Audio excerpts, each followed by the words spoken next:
makadi muri Zimbabwe. My name is Hidek. Don't forget to subscribe to my YouTube channel. Ndine nawo inosirisa nawo inorwadza zvechokwadi panyika pakuda kunamata. Pakuitika zvinotyisa zvishamiso zviratidzo. Matuna nedzimwe nguva kushaya rugare pakurarama. Ndine nawo yepaTynwald South apo pawanika kofini remwana mucheche rine hembe mukati megadheni. Zvinhu zvinotyisa, zvinhu zvinosuwisa, zvinhu zvakuita kuti vanhu munharaunda vasagare vakasununguka.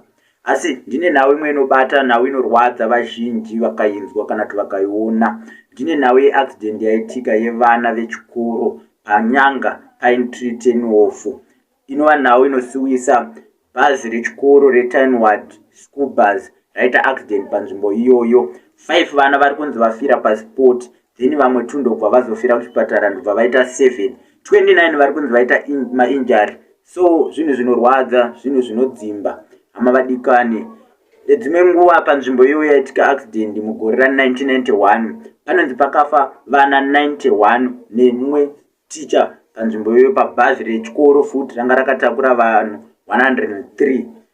Zvinova zvinhu zvinorwadza nokuti hatichaziva kuti mweya here uri panzvimbo iyoyo, but nhau iripo inhau yava vafa vana. Zvinhu zvinorwadza, vana vechikoro.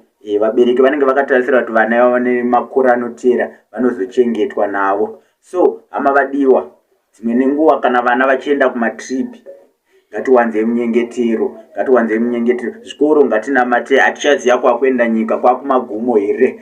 Mweya yesatanism nedzimwe nguva yawanda munyika. So my name is Hidek.